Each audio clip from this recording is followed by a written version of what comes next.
Hello friends, அட்டகாசமான சுவையில் ஒரு சூப்பரான ஒரு ஹெல்த்தியான ஒரு ரெசிபி தான் பார்க்க போகிறோம். இது இட்லி, தோசை, சாதத்துக்குன்னு எல்லாத்துக்கும் ரொம்பவும் சூப்பராக இருக்கும். வாரம் ஒரு முறை இல்லை கண்டிப்பாக உங்களுக்கு கிடைக்கிறப்ப நீங்கள் செஞ்சு பாருங்கள். டேஸ்ட் அவ்வளோ நல்லாயிருக்கும். இப்போ பார்த்தீங்கன்னா ஒரு 200 கிராம் அளவுக்கு நான் சுண்டைக்காய் தான் எடுத்திருக்கேன். இந்த மாதிரி கவரில் சேர்த்து நல்லா நசுக்கி எடுத்துக்கோங்க. உங்கள்கிட்ட இடி வரல இருந்தால் இடித்து எடுத்துக்கோங்க. பாருங்கள், இந்த மாதிரி இடித்து எடுத்துங்க. விதைகளோடு சேர்த்துக்கோங்க. அதில் 2 டேபிள் ஸ்பூன் நல்லெண்ணெய் சேர்த்துக்கோங்க. இப்போ நம்ம நசுக்கி வச்சுருக்க சுண்டைக்காயை சேர்த்துட்டு நல்லா வறுத்து எடுத்துக்கோங்க. நல்லா கலர் சேஞ்ச் ஆகிற அளவுக்கு நல்லா வறுத்து எடுத்துக்கோங்க. பாருங்கள், அந்த மாதிரி நல்லா வறுத்து எடுத்துக்கோங்க. இது அப்படியே இருக்கட்டும். இப்போ ஒரு பேனில் 2 டேபிள் ஸ்பூன் எண்ணெய் சேர்த்துக்கோங்க. 1/2 ஸ்பூன் அளவுக்கு ஜீரகம் சேர்த்துங்க. 2 டேபிள் ஸ்பூன் அளவுக்கு கடலைப்பருப்பு சேர்த்துங்க. காரத்துக்கு ஒரு 3 போல் வரமிளகாய் சேர்த்துக்கோங்க. உங்களுக்கு தேவைக்கேற்ப மாதிரி நீங்கள் சேர்த்துக்கோங்க. இப்போ எல்லாத்தையும் சேர்த்து நல்லா வறுத்து விட்டுக்குங்க. கருகக்கூடாது. அடுப்பு தீயை நல்லா குறைச்சி வச்சுட்டு இந்த மாதிரி நல்லா வறுத்து எடுத்துக்கோங்க. இப்போ 2 பெரிய சைஸ் வெங்காயத்தை கட் பண்ணி சேர்த்துக்குங்க. அது கூடவே 3 பல் பூண்டு சேர்த்துக்குங்க. சேர்த்துட்டு நல்லா வதக்கி விட்டுக்குங்க.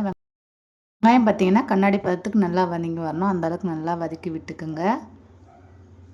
இப்போ இது கூட ஒரு கைப்பிடி அளவுக்கு கருவேப்பிலையும் சேர்த்துக்குங்க. நல்லா அலசிட்டு சேர்த்து நல்லா வதக்கி விட்டுக்குங்க. கடைசியாக கொஞ்சமாக தேங்காய் கட் பண்ணி சேர்த்துக்குங்க. துவையலுக்கு எப்பயுமே தேங்காய் சேர்த்தா தான் ரொம்ப டேஸ்ட்டு நல்லாயிருக்கும். இப்போ சேர்த்துட்டு எல்லாத்தையும் நல்லா கலந்து விட்டுக்குங்க.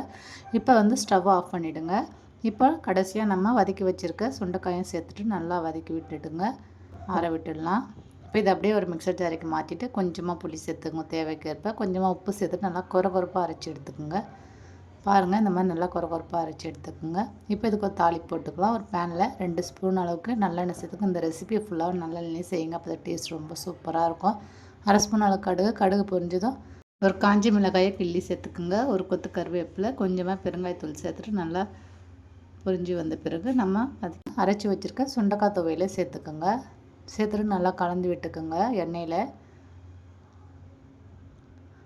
தண்ணி எதுவும் சேர்க்காதீங்க. தண்ணி சேர்க்காம தான் ஒரு 2 நாள் 3 நாள் கூட ஸ்டோர் பண்ணி வச்சு சாப்பிட்லாம். டேஸ்ட் ரொம்ப சூப்பராக இருக்கும். இதே மாதிரி நீங்களும் செஞ்சு பாருங்கள்.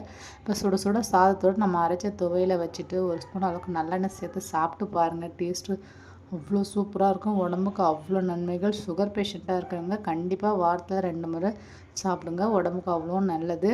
அவ்வளோதாங்க ஃப்ரெண்ட்ஸ். இந்த வீடியோ உங்களுக்கு பிடிச்சிருந்தா வீடியோவை ஷேர் பண்ணுங்கள், கமெண்ட் பண்ணுங்கள், சப்ஸ்கிரைப் பண்ணிவிடுங்க. தேங்க்ஸ் ஃபார் வாட்சிங் ஃப்ரெண்ட்ஸ்.